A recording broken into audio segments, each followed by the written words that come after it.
Cormac O'Keefe, bonjour. Bonjour. Vous êtes expert en formation digitale, Director of Digital Learning du groupe INSECU. Pour les professeurs comme pour les étudiants, le digital learning fut l'un des grands enjeux de l'année 2020. La crise sanitaire et les confinements ont imposé cette méthode d'apprentissage à des apprenants qui pourtant n'y étaient pas forcément préparés. Alors première question, quelles sont les grandes difficultés que vous avez fréquemment observées ? En fait, le grand difficulté, au début, en fait, c'est qu'il fallait tout changer du jour au lendemain presque. On avait les enseignants, les étudiants n'avaient pas forcément l'habitude de faire le cours en ligne. Donc, par exemple, le distanciel, le cours en visioconférence. Et aussi, cette année, on a déployé beaucoup de cours en ligne, le cours e-learning classique avec le cours asynchrone. Et donc, il y a certains étudiants qui ont l'habitude, mais d'autres qui n'ont pas l'habitude. Donc, justement, il fallait changer la façon dans laquelle on interagit, soit en ligne, dans le cours en distanciel. Donc, développer de nouvelles habitudes, de nouvelles formes d'étiquette, de collaborer en ligne, soit entre étudiants, soit entre enseignants et étudiants. Et aussi comment mettre en place le cours en ligne, et aussi les évaluations. Comment on fait les contrôles, les travaux pratiques, etc. en ligne. Voilà. Qu'est-ce que vous pourriez donner comme conseil aux étudiants pour surmonter les difficultés rencontrées, celles que vous avez décrites ? Il y en a plein.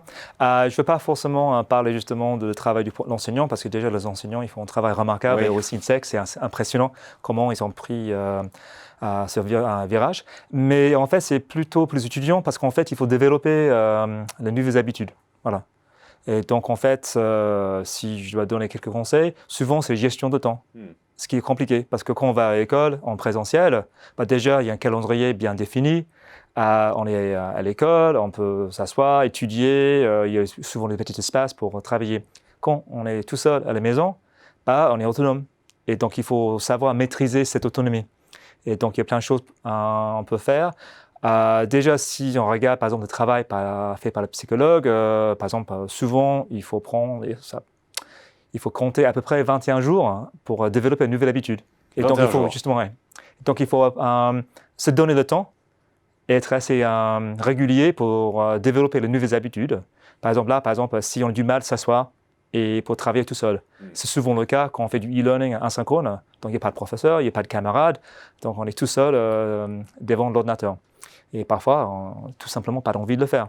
Et donc, il faut trouver les petites habitudes. On s'assoit, on utilise par exemple une petite application comme Pomodoro.